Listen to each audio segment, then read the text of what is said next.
So I'm Sarah Jobling from Content Club, where historians, fans and producers come together to make great history content. And this evening I'm talking to Dr Joanne Ball from the University of Liverpool. She's an archaeologist and an ancient historian with a specific interest in Roman battlefield archaeology, isn't that right? That's exactly right, yes. So can you tell me, first of all, before I go into the things that the information that I want to mine you for, a little bit about the book that you're writing at the moment? About the what? Sorry, that phrase. You are writing a book at the moment, aren't you? Oh, I am. So in the last sort of 20 to 30 years, there have been huge advances in the study of the archaeology of Roman battle, but nobody has ever really brought all of this stuff together to look at kind of a synthesized picture of how Roman battle manifests archaeologically across time and across the empire. So I've decided to fill that gap and write a book that sums it all up. So it looks at the sites that have been excavated, the artifacts that have been found, and kind of uses those to recreate a new impression of how Roman battle was fought, and particularly the things that happened afterwards as well, and through the physical traces that they left behind. Brilliant.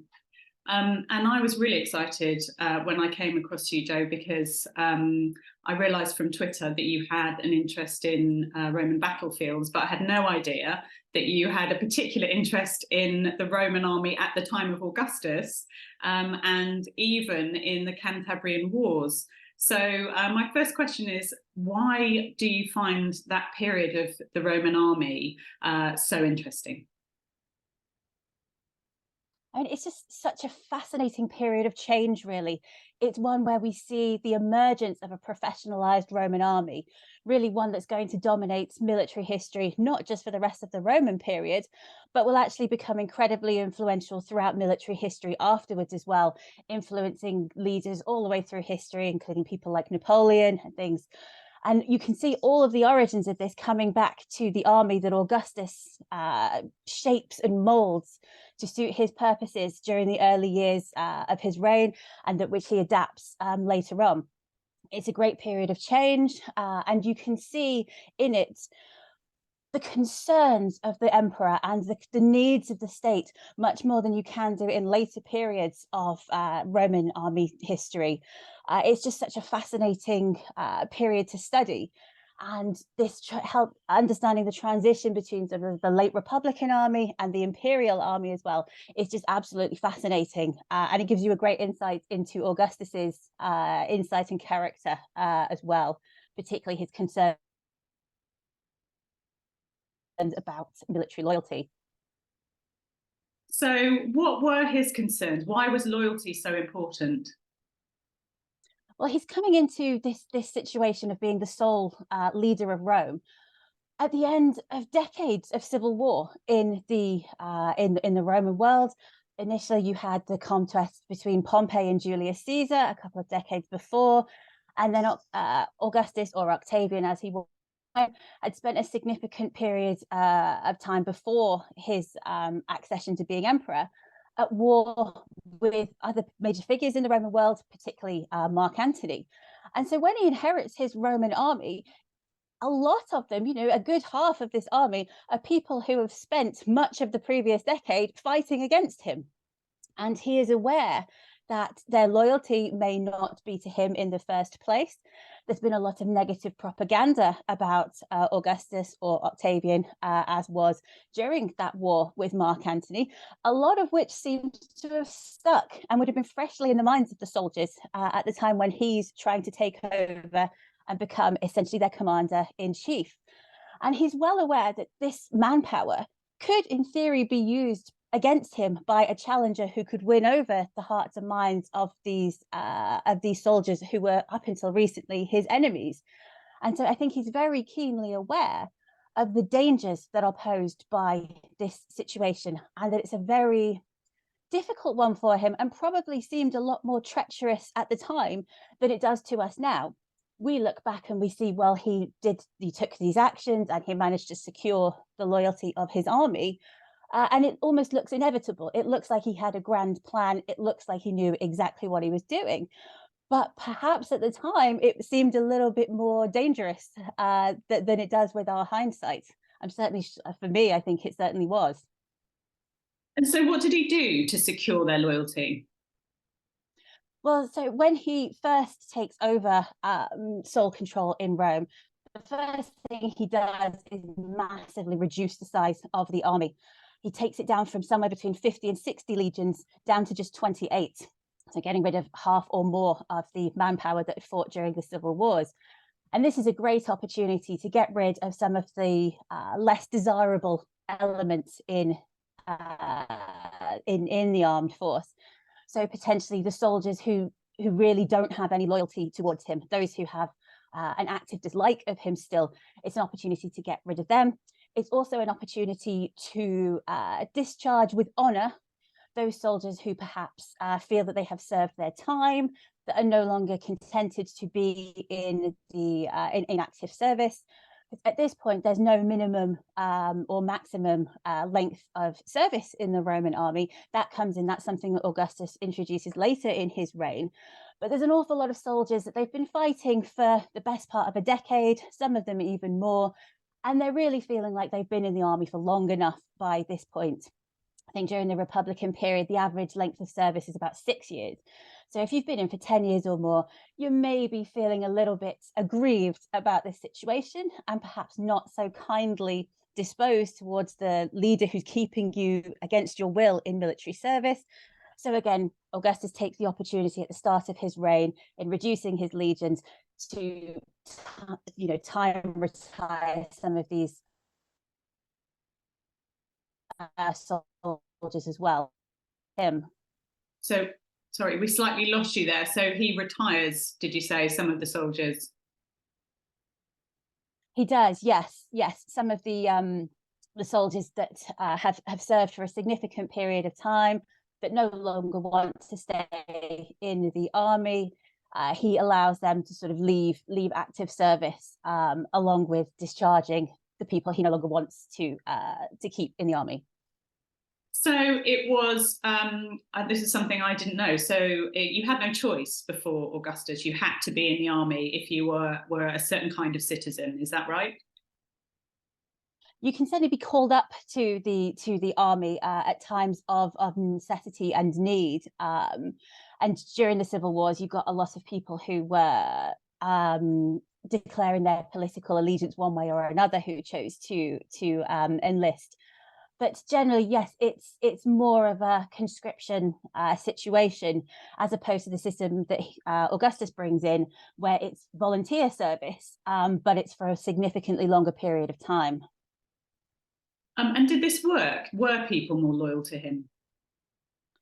I mean, they certainly seem to be. I mean, when we consider that the new sort of military and political situation that he was bringing in with the start of the imperial period could potentially have caused, mutinies among the army, could have caused problems, and we certainly see him facing some discontent among the population.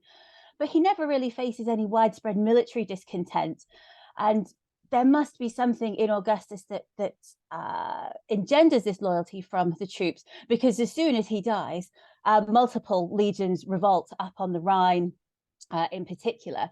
So there does seem to be a sense that there is maybe a personal loyalty towards Augustus that then isn't carried over to his immediate heir, Tiberius. Interesting.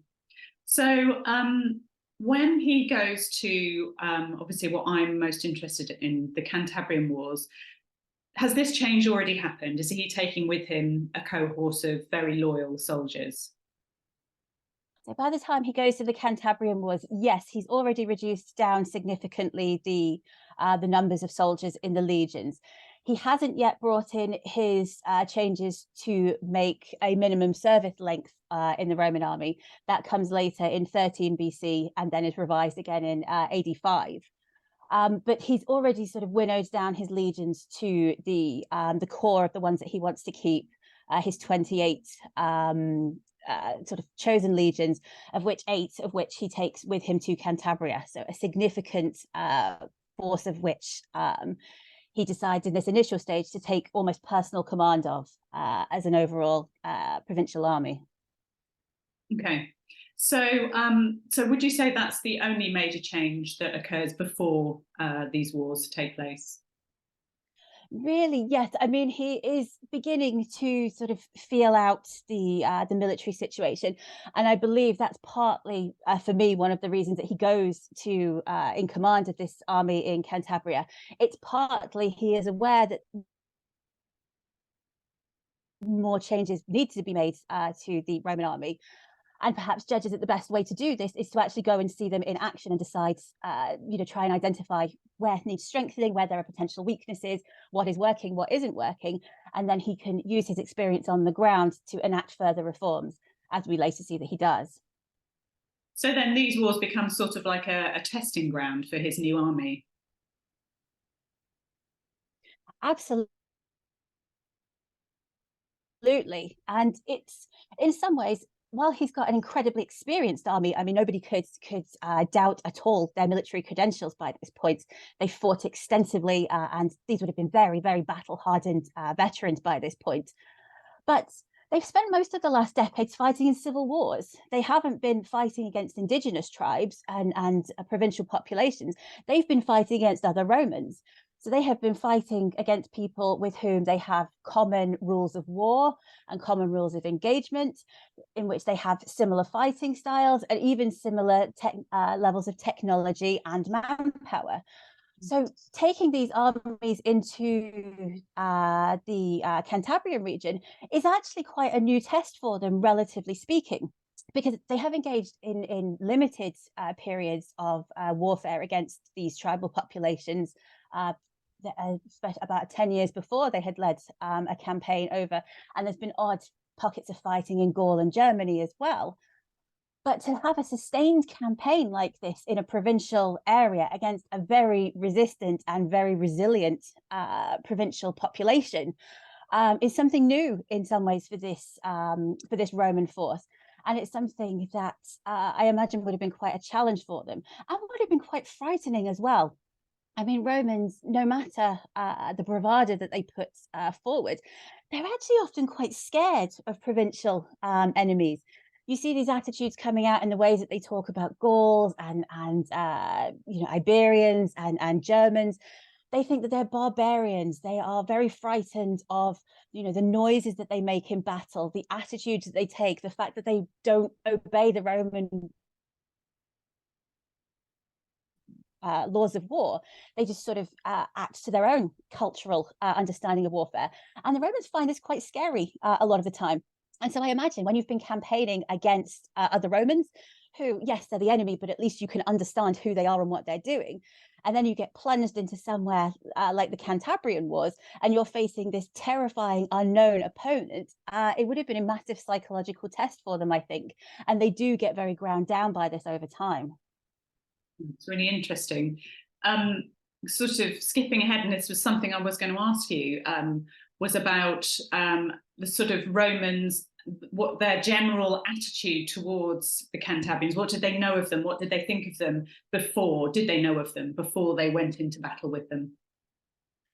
So it's difficult in some ways to reconstruct what the Romans thought about them, other than that it would have been overwhelmingly negative to start with.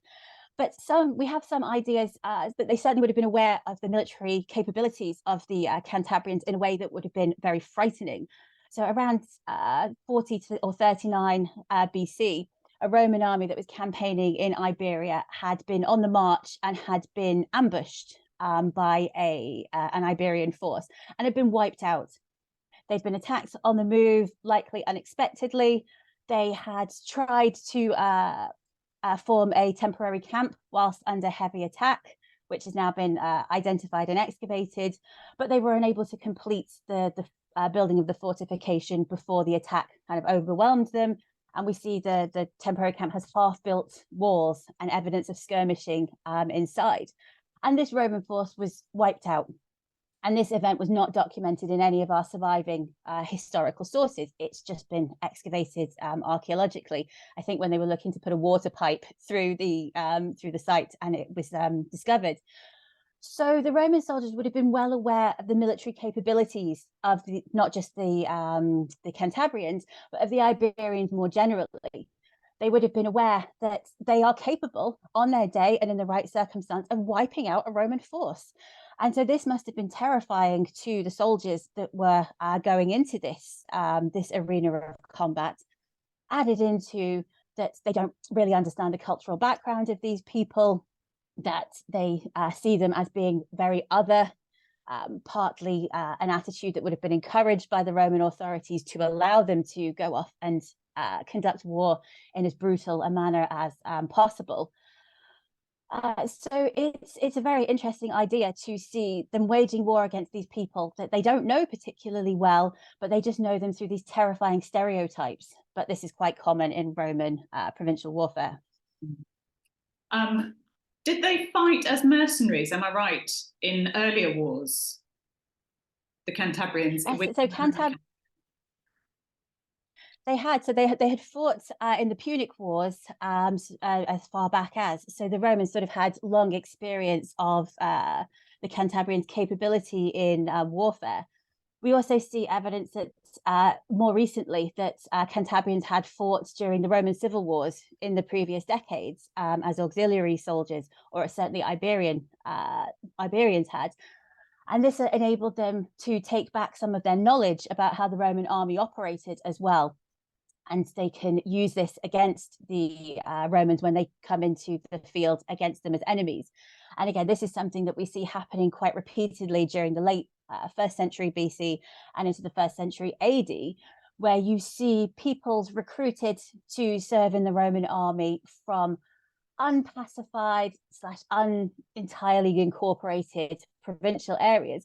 They serve in the Roman army, they get all the intelligence that they need about how the Roman army operates, then they go home and they take part in a war against the Romans, and they use all of their insider knowledge to make their attacks especially effective. And we see this multiple times during this period, and the Cantabrians are just one further example. Really interesting. So you, we talked about this as almost a proving ground for the Roman army, but what else, what other reasons were behind Augustus wanting to wage this war? There are so many different potential reasons, and I imagine it's a mixture of all of these different ones at once.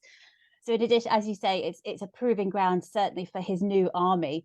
I'd certainly add into that it's also a proving ground for the next generation of military commanders as well.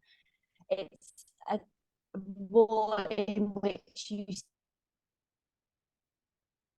see multiple young men of the new regime.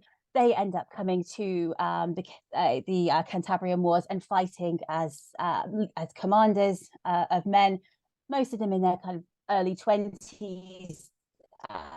Augustus brings particular roles in the Roman career ladder. And so you see people like Augustus's stepson, Tiberius, goes out and fights in the Cantabrian Wars as a commander. Augustus is as well. The person most likely to be his heir at this point also goes out and fights in Cantabria. So it's also somewhere that I think Augustus is aware that he needs a new generation of leaders. And so this is an ideal place in which to test them and work out who's going to be capable going forward. And that's a major concern.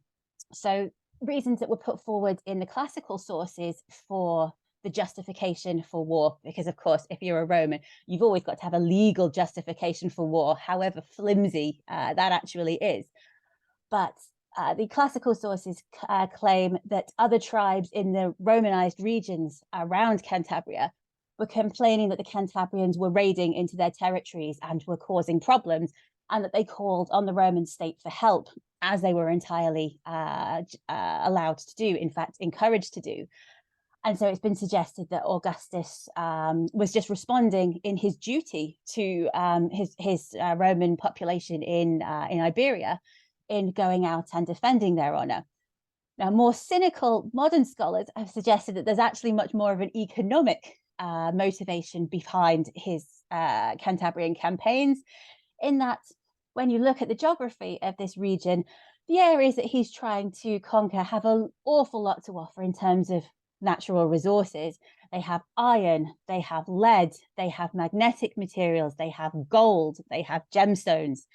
So there's an idea potentially, and as I say, this is the more cynical modern view, not perpetrated by any of the ancient sources, but that Augustus had decided that he needed these economic resources to fund building campaigns in Rome, to maybe pay off some of the debts that have been incurred by the Roman state during the civil wars, and maybe to fund future conquests as well.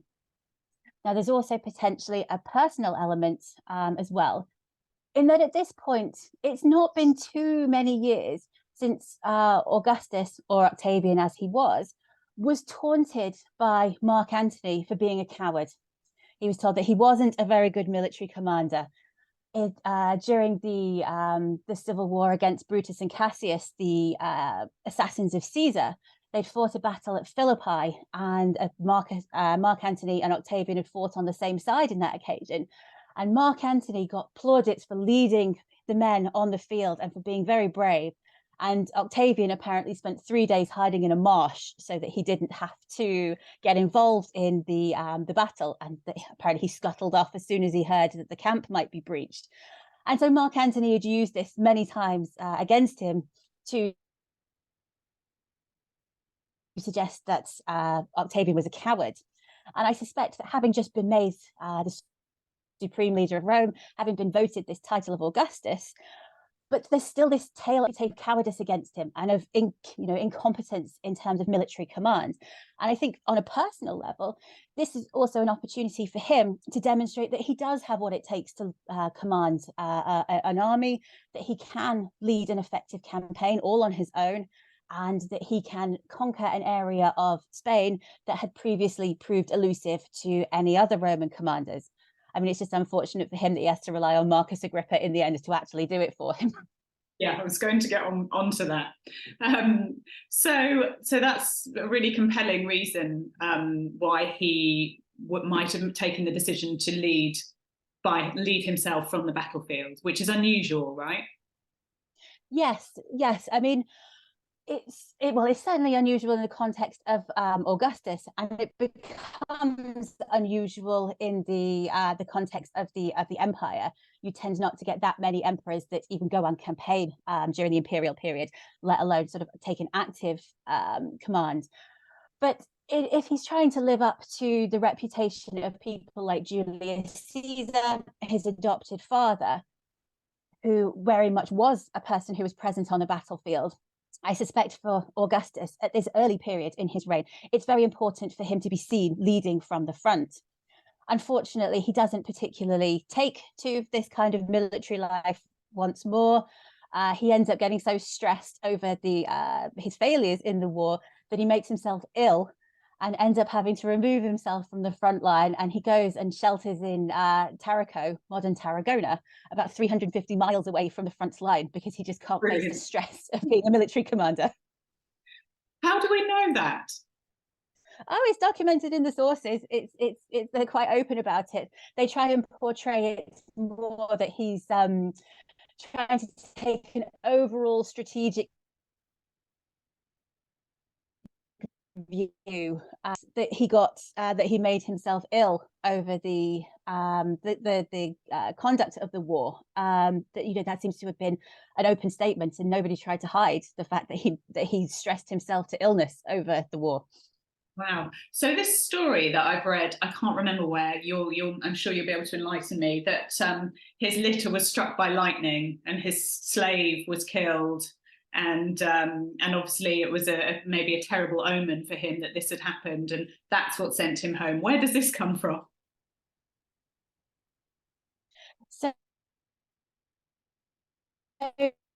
this is recorded in the historical sources of Dio, and it very much fits with what we know of the character of Augustus. He is an incredibly superstitious individual, and we see this coming through in multiple sources about him.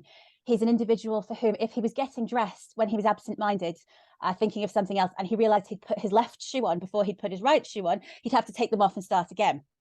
He also believed that you should try and embark on a journey in the drizzle, because it was good luck to embark in drizzle. He was terrified. He was terrified of thunder and lightning. He always thought that these were a terrible omen. He used to go out of his way to hide during thunder and lightning storms. He's an incredibly superstitious individual. So yes, when these things happen to him in Spain, he is superstitious enough and egotistical enough to imagine that these are personal messages to him from the gods, and that they are warnings that he should that his presence is not appropriate in the field. I'm sure he was quite relieved about that, to be honest. I think you might be right.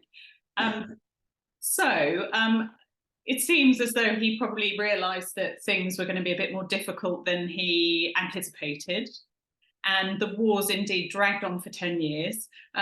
Why do you think that is? Yes, you're right. I mean, he prematurely celebrates the end of the war.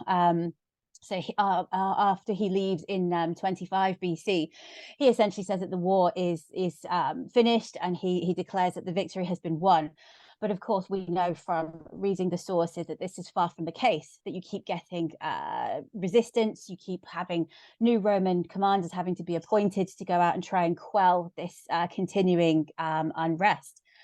And I think it's a difficult situation to take over territory like this, even for an experienced Roman army, and even for one that has relative amounts of experience in kind of quelling provincial discontent. They haven't done this for quite a while. They haven't been worried about occupying new territories for some time.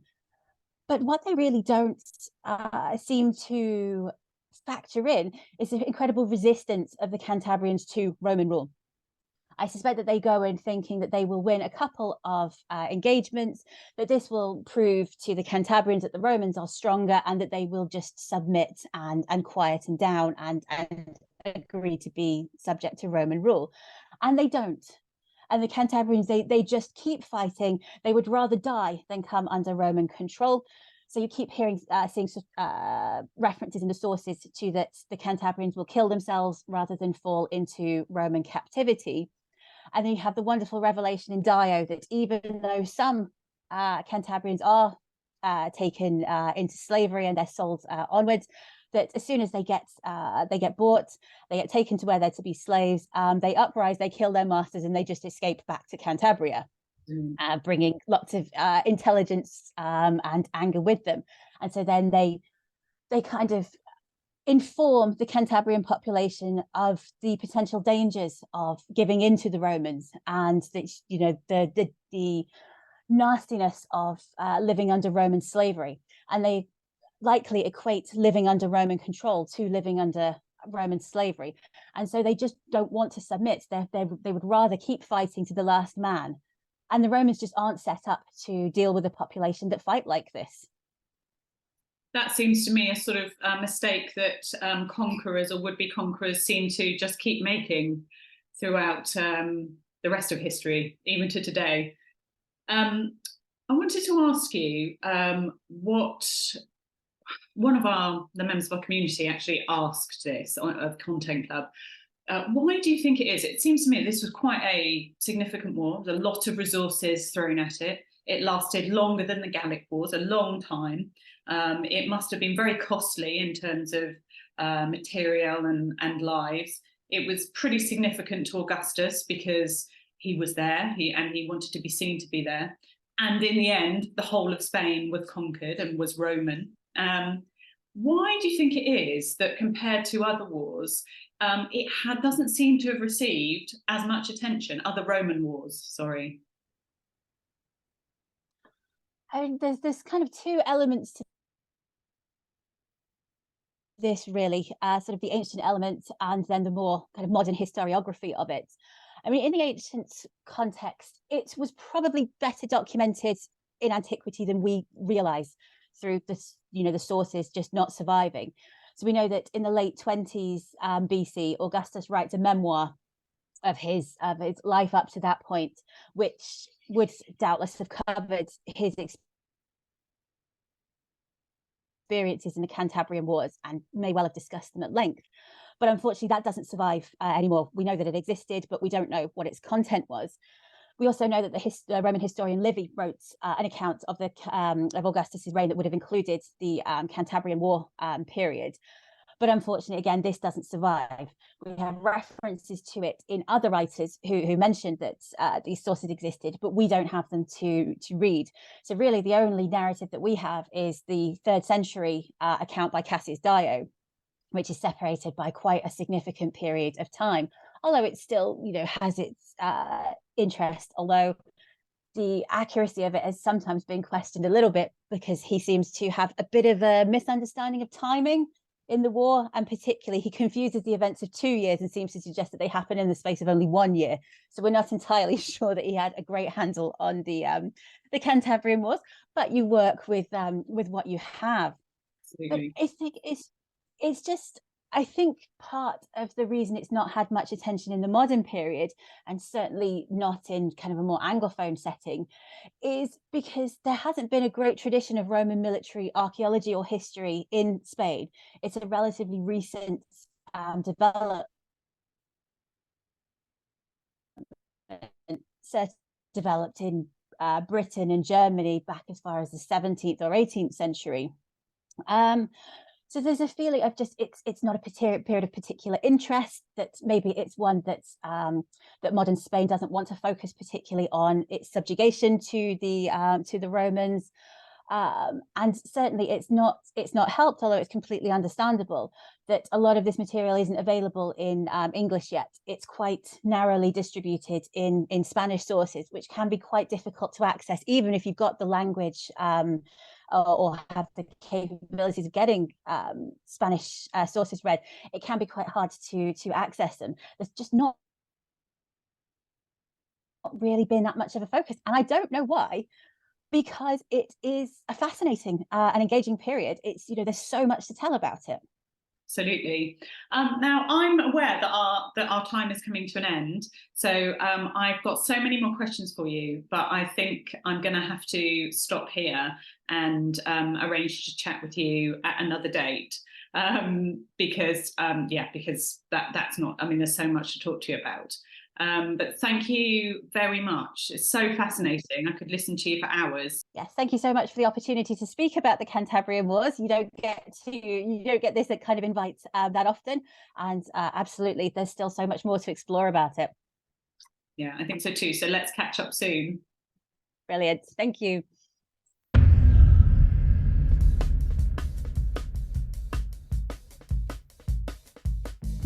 Hi everyone, hope you enjoyed my chat with Dr Joanne Ball as much as I did. If you've got any questions for her, she'll be back next week to answer them.